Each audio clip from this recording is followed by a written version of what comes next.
She said, "I'm offended. You're weird for asking me money.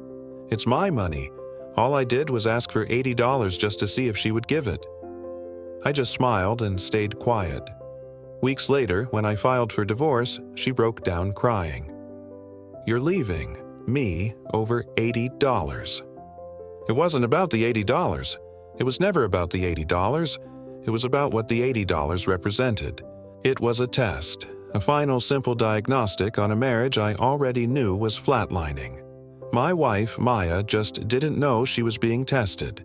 She thought she was just having another normal Tuesday. For 12 years, I have been the sole provider for our family. I own a civil engineering firm that I built from the ground up. We design and oversee major infrastructure projects, bridges, highways, water systems. It's a high-stress, high-stakes business, but it has afforded us a life I never could have imagined when I was a kid.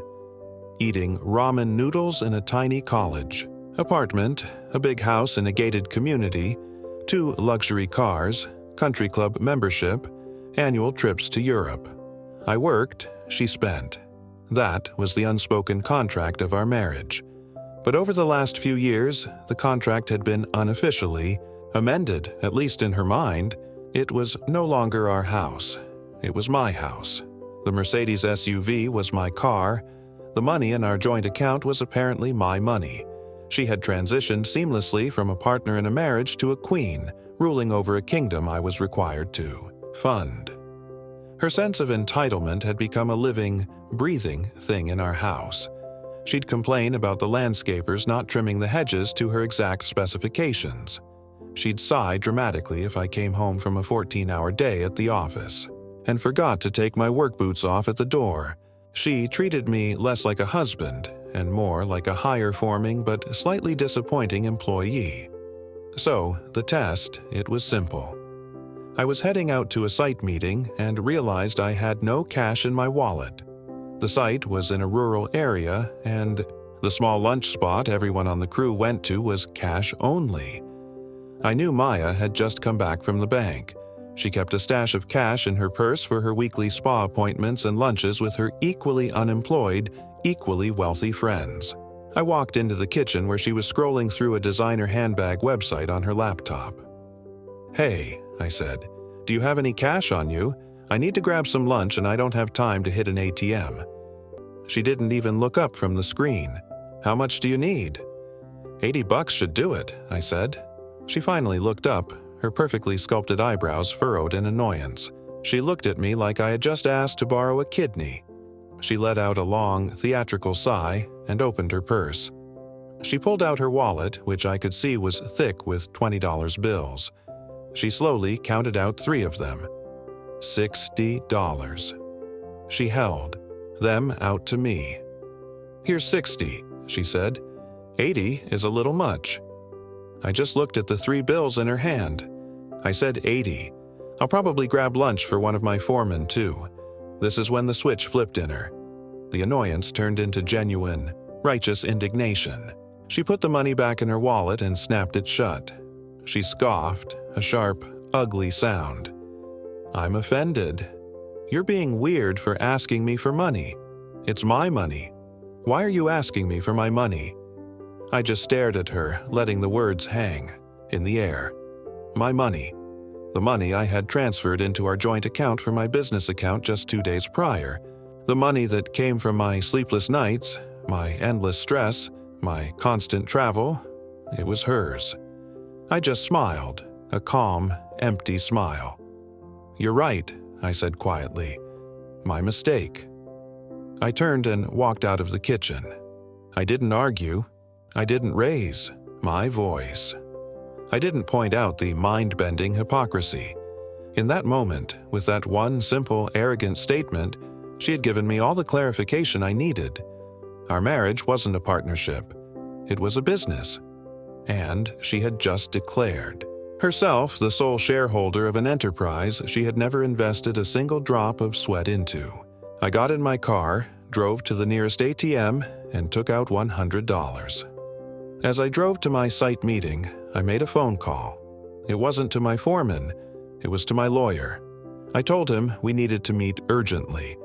Maya thought she had just won a small, insignificant power struggle over $80. She had no idea she had just liquidated her entire life's portfolio. Update 1. It's been 4 weeks since the $80 incident. 4 weeks of playing the part of the beautiful husband while my lawyer and I methodically prepared for the demolition of my marriage. For Maya, life has been a wonderful dream.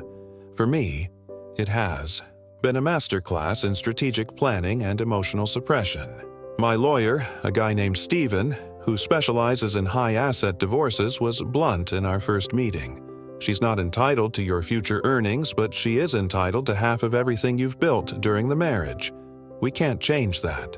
What we can do is ensure the division is exact, transparent, and that you are protected from any future claims. We need to build an ironclad case before she even knows there's a war coming. The first step was a full forensic accounting of our lives. I hired a firm to go through 12 years of bank statements, credit card bills, and investment portfolios. The goal was twofold. First, to create a perfect, undeniable record of every marital asset, and second, to paint a crystal clear picture of our financial dynamic. The report came back and it was staggering. In 12 years of marriage, I had earned just over $15 million. Maya had contributed a grand total of 0. Her spending, however, was a work of art. The report detailed it all. Hundreds of thousands on designer clothes and accessories, luxury vacations, spa treatments, country club fees, and what was listed as household expenses, which included a $10,000 set of dining chairs she had bought and then decided she didn't like. The document was a monument to her life of consequence-free consumption. While the accountants were working, Stephen and I were building the legal framework. We drafted the divorce petition and a proposed settlement. We were going to offer her exactly what the law dictated: 50% of the net marital assets. This included half the value of the house, half of the investment accounts, and half of my retirement funds. It was a generous multi-million-dollar offer, but it came with a very important condition: a complete and total waiver of any future alimony or spousal support. Stephen was confident that given the size of the settlement and the clear evidence of my being the sole provider, a judge would see this as more than fair. The hardest part was the business. My engineering firm was my life's work. Under the law, the value of the business had grown during the marriage and she was technically entitled to a share of that growth. This is where Stephen earned his exorbitant fees. We had the business professionally evaluated. Then we structured the settlement offer in a way that would be almost impossible for her to refuse. We would buy out her share of the business. She would get a massive one-time tax-free cash payment, severing her from the company forever. It was a huge check, but it was the price of my freedom and the future of my company. At home, I was a ghost. I was polite, distant. I went to work. I came home. I played with the kids. And I avoided being in the same room with her as much as possible. She didn't seem to notice. She was too busy planning her 40th birthday party, a lavish affair she was organizing at the country club. She was talking about flying in a specific DJ from Miami, ordering a custom-made couture gown. She was spending money we didn't have on a future she wasn't going to be a part of. She'd show me pictures of dresses on her phone. "What do you think of this one, honey?" "Looks nice," I'd say, not looking up from my laptop. She'd sigh, annoyed at my lack of enthusiasm. "You have no taste. I'll just pick it myself. My party needs to be perfect. My party, my money, my life." The final piece of the plan was the timing. I needed to serve her with the papers in a way that was controlled and undeniable. Stephen advised against a dramatic confrontation. "This is a business transaction," he reminded me. "Treat it as such." So, we waited. We waited for the accounting to be finalized. We waited for the business valuation to be complete. We waited for the settlement offer to be drafted and redrafted until it was a legal work of art, airtight and unassailable. Last week, everything was finally ready. The folder on my desk weighed about 5 pounds.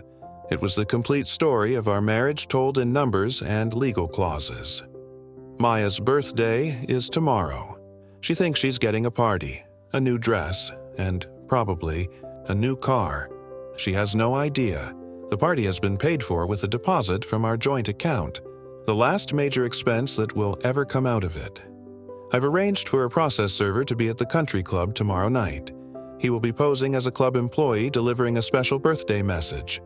She wanted me to learn that her money was her money. Tomorrow night, she's going to get the lesson of her life. She's going to learn the difference between her money and an actual income.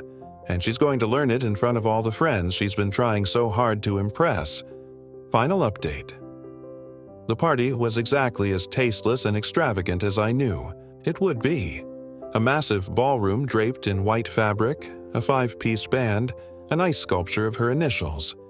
Maya was in her element, floating through the room in a silver gown that probably cost more than my first year of college tuition. She was the queen, surrounded by her court of sycophants, all of them drinking my champagne and eating my food. I played my part. I mingled. I smiled. I shook hands with her friends' husbands, all of whom looked as bored and trapped as I felt. I made a short, polite speech, toasting my wonderful, incredible wife. She beamed at me from across the room, lapping up the public display of adoration, completely oblivious. The process server, a discreet man in a club uniform, made his move at exactly 9 p.m., right after the cake was cut. He approached our table with a single long-stemmed rose and a thick, cream-colored envelope. "A special delivery for the birthday girl," he said with a professional smile. Maya was delighted. She probably thought it was a surprise from one of her friends, or maybe even a bonus gift from me. She took the envelope, a look of smug satisfaction on her face. She opened it, expecting a card, maybe a check. I watched her face as she pulled out the top page. I saw the moment her eyes scanned the heading, "Petition for Dissolution of Marriage." The change was instantaneous and total. The color drained from her face. The smug smile evaporated, replaced by a slack-jawed look of pure, uncomprehending shock. Her hands started to shake. She looked at me, her eyes wide with panic and confusion. I didn't say a word. I just took a calm sip of my wine, held her gaze, and gave her a small, slow nod. Yes, this is real. Her friends started to notice something was wrong. "What is it, Maya? What's wrong?" one of them asked. She couldn't speak. She just kept staring at the papers, then at me. She was trapped. She couldn't scream. She couldn't make a scene. She was in a room full of people she had spent years trying to impress. Her perfect party was turning into her worst nightmare. I stood up. "If you'll all excuse me," I said to the table. "I think my wife and I have some things to discuss. Please enjoy the rest of the evening. It's all been taken care of." I walked out of that ballroom without looking back. I was home, sitting in my study with a glass of scotch when she finally arrived an hour later. She stormed in, the divorce papers clutched in her hand, her face a mess of running mascara and rage. "What is this?" she screamed, throwing the papers on my desk. "This is insane. You can't do this." "It's done, Maya," I said quietly. "It's a business transaction. Your lawyer will be in touch with mine."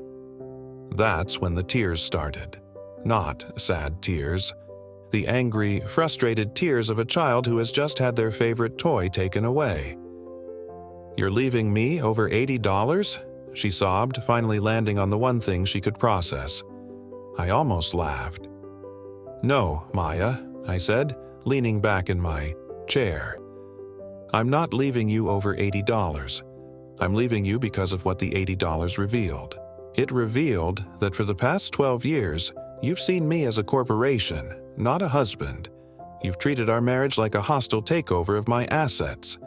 The $80 was just you finally saying the quiet part out loud. It's my money," she started, to argue, to deny. But I held up a hand. "It doesn't matter anymore. What does matter is your financial future. I suggest you read the settlement offer very carefully. It's more than fair. It's a multi-million-dollar severance package. But I want to be very clear. It's a one-time payment. The income you've been living on is gone. The business you've been bleeding dry is no longer yours to touch. From now on, what's in your bank account is for the first time in your life actually your money. I hope you've learned how to manage it. The weeks that followed were a blur of legal meetings. She fought, of course. She hired an aggressive lawyer who tried to claim she was a vital contributing partner to my business. But our forensic accounting was perfect. Her lawyer quickly realized he had nothing to work with. Faced with a long, expensive, and unwinnable court battle, she accepted the settlement. The divorce was finalized last month. She got the house, which she immediately had to put on the market because she couldn't afford the property taxes and upkeep. She got a massive cash settlement, but I know her spending habits. A few $1,000,000 will disappear a lot faster than she thinks. I see her around town sometimes driving a much more modest car. Her glamorous friends seem to have vanished. She looks smaller. We share custody of the kids, and I make sure they have everything they need. Their lives, I have guaranteed, will not be impacted. The other day, my son told me that she had to sell her favorite designer handbag to pay for a plumbing repair at her new, much smaller rented condo. He said she cried about it for a day. It wasn't about the $80. It was about the slow, painful realization that money you don't earn is a privilege, not a right, and her privileges had just been revoked permanently.